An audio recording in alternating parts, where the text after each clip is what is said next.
It's another season, which means more anime, so I'm here to talk about it. Obviously, I only have the first few episodes of everything here to judge, so any one of these shows could spontaneously turn to shit in the foreseeable future. But we're not here to talk about that, we're here to talk about how awesome anime is right now. Coming off of how surprisingly great last season was, the bar was set pretty high for spring 2018. With tons of originals, sequels, and adaptations to look forward to, it had to be even better than last season, right? Well, not necessarily. While most of the things that I was looking forward to did turn out to be good, there weren't very many surprise hits that I wound up enjoying in spite of my expectations. And vice versa, some that I was looking forward to that didn't turn out as I had hoped. Devil's Line celebrated the ancient practice of playing back the animation at 400% speed to give it a false sense of fluidity. Sota no Kenri Genesis single-handedly destroyed every step forward Hoseki no Kuni made for CGI in the industry, and Maho Shoujo's site took home silver for the How Much Can We Make Our Main Character Suffer award, only behind Subaru from Battleship Tiramisu, who had to give up his adopted space puppy. That being said, this is a celebration of the good, and there was still enough good this season that I felt it was worth recommending you guys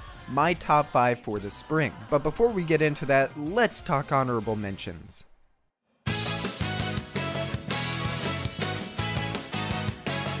There's nothing worse than being excited about a show that no one is watching. But I suppose I can't be too harsh on the general public since nobody has actually bothered to license this series in my country. Captain Tsubasa is a 2018 retelling of the original story from 1983, and stars our main protagonist working his way up in the world of football, making friends and meeting a colorful cast of characters along the way. As someone who isn't familiar with the original series by any means, the first few episodes of this scratched the sports shonen itch I've been having ever since Haikyuu Season 3 ended. And let it be known that I am open-minded because my pre-season impressions of Tsubasa weren't strong, writing it off as another generic sports show. The strange thing is though, I can't explain what's caused me to have such a change of heart or why I would recommend it now. By all means, it does exactly what you would expect of it, but I suppose it all comes down to its execution, whether it be the fun interplay between characters, the surprisingly high production values, or the fantastic OST. The realization of these elements takes what would be a standard story and turns it into something more.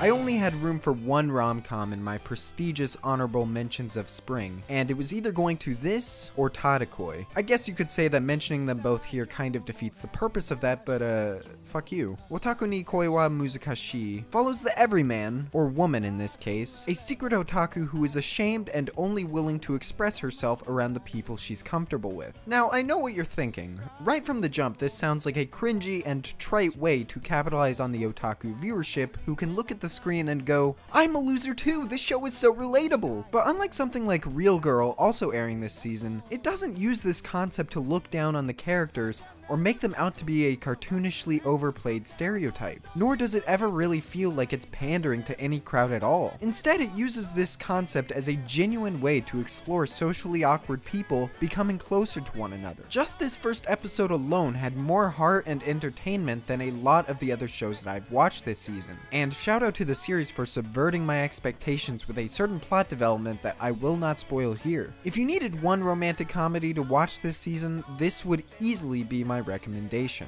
And before you even ask, no Boku no Hero or Steins Gate on this list, because literally everyone on the planet is watching them already anyways. Now that we've gotten the trash out of the way, let's get into the top 5 proper.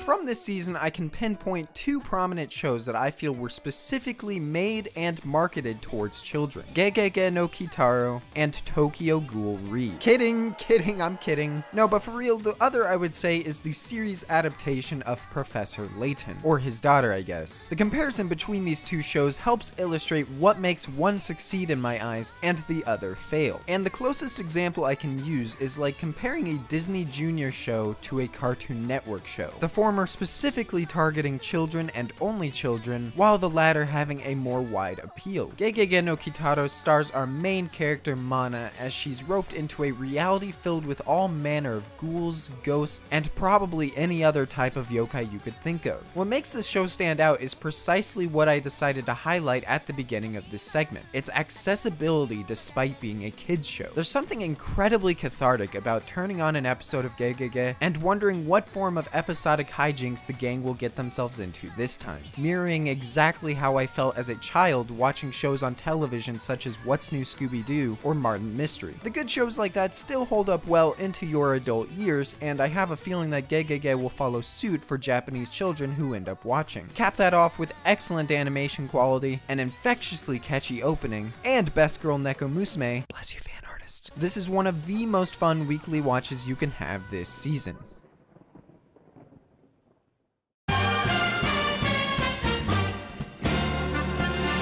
Lupin III Part 5 continues the idea of weekly fun, but blends it with an entertaining overarching story. Before anyone asks or says anything, I'm going to make it clear that this is my first foray into Lupin as a television show. I have watched the Castle of Cagliostro movie, helmed by Hayao Miyazaki, great film by the way, would recommend, but other than that I am completely new to this universe and these characters. That being said, Part 5, from my immediate understanding, is standalone and does a great job of acquainting you with its cast and world in a way that's akin to catching up with an old friend, even if in this case the old friend was somebody I never even knew before. And of course follows our instantly lovable and charismatic thief Lupin as he smuggles a hacker conditionally to help him acquire a large amount of money. The biggest appeals to me about Lupin beforehand, and what enticed me into watching the series in the first place, were the style and swagger it effortlessly conveyed, and the sense of adventure and fun it seemingly had around every corner. And I can say that so far, Part 5 has delivered on both fronts in spades. There's something incredibly refreshing about a show that is so self-assured in itself and its ability to enrapture the audience in whatever stunt or misadventure the characters find themselves roped into. And this is in large part thanks to our eponymous lead, Lupin, and a stellar supporting cast. I think you would be hard-pressed to find anyone who doesn't like Lupin as a character, and that's because the man is impossible not to like. This is all the funnier considering he's not necessarily the nicest person out there, as you would expect of someone holding titles such as a trickster or a thief, but much like the show itself, he carries himself with an excess of confidence and charm. If you're looking for an experience this season that will give you an unbridled sense of adventure and thrill,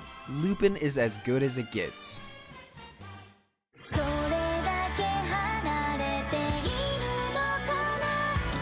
The best way I can describe Hinamatsuri is like watching the star love child of Mob Psycho 100 and Miss Kobayashi's Dragon Maid dance around with its own cast of lovable characters, wacky hijinks, and humorous witticisms and deadpan dialogue. Our halfway titular character Hina possesses psychokinetic powers and arrives on our main character's doorstep in about as random a fashion as any, before swiftly being taken under his care. The second episode exploring the friend of Hina having a meeting and confrontation before deciding to stay in the world themselves.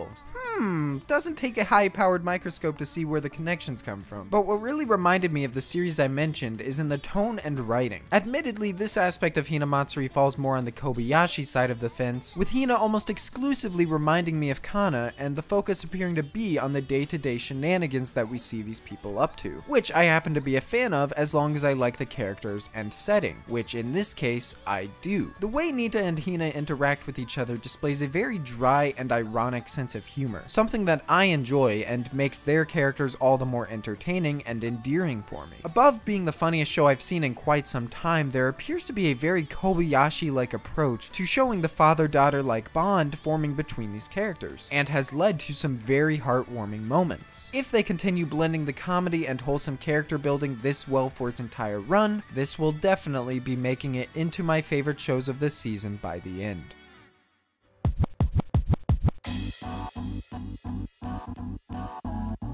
Our final two were interchangeable, and it's hard to place either above the other because they both do so many things right in their own unique ways. However, ultimately, I decided to give Megalo Box our silver medal prize. The highest acclaim I can give is Megalo Box feels like an experience that will rekindle people's love for anime. Maybe even viewers who fell out of anime a long time ago. Whether it be the grungy and retro aesthetic, the fervent electronic score, or the instantly relatable and grounded characters.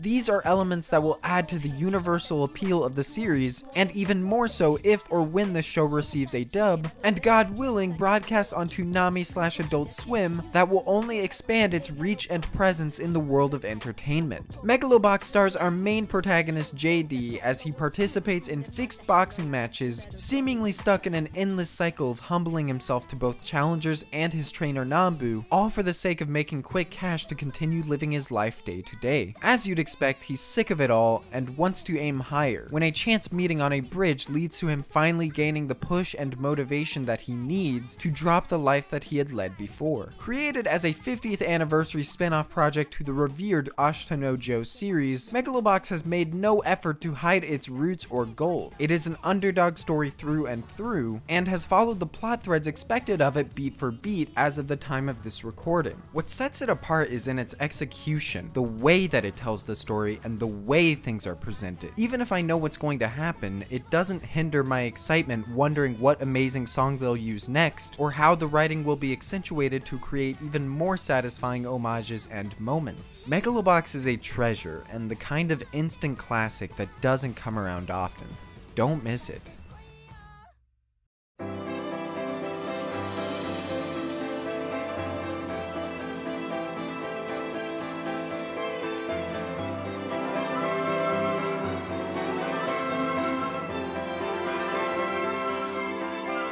Hisone and Masotan is incredible, and let me tell you that the saying being Netflix's suffering has truly never been so appropriate. It doesn't help that this wasn't going to be a very popular show to begin with, but for Netflix to license it, you might as well have crippled the horse before opening the gates. Hisone and Masotan finds our aptly named main character Hisone working in the Air Force, coming face to face with a dragon, and ordered to pilot it despite it being strictly against her wishes, while also exploring her personality and unusual way of acting around people. So why was I so excited for How to Train Your Dragon pilot before airing? The patented bone stamp of quality etching oozes of Sakuga all over every single scene? Because it's the first time acclaimed composer Taisei Iwasaki is working on music for a series that isn't Kekai Sensen? Or because the opening is so awe-inspiring and beautiful that it puts tears in my eyes just listening to Riko Fukumoto's angelic voice? Maybe even just because I'm a half-baked anime hipster who wants to like things that the general public doesn't even know about for a shallow sense of superiority.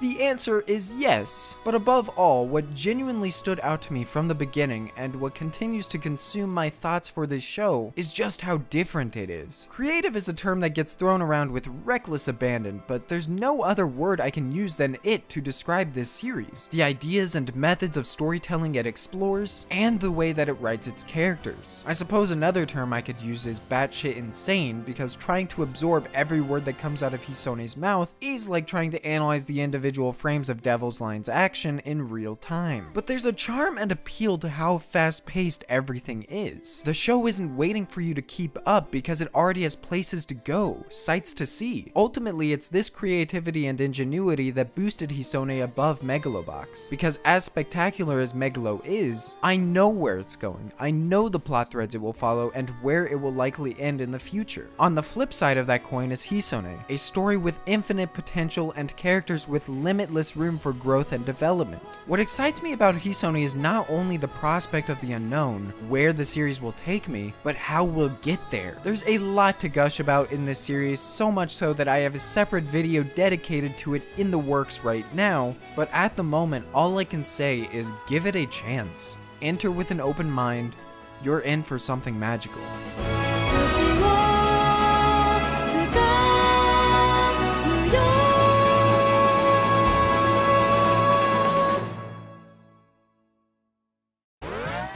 And with that, these are my most loved series from spring 2018. Definitely a fun season that I hope will only continue to get more fun as these series progress. While I've got you here, make sure to leave a comment down below telling me what you love the most from this season, if anything from my list interested you, and if God willing you actually check one of them out, let me know what you thought. And of course, if you enjoyed this video or anything I had to talk about, I would really appreciate it if you liked the video. And make sure to subscribe if you want to see more of my content in the future. Thank you guys for watching as always, and of course, as usual, have a great day.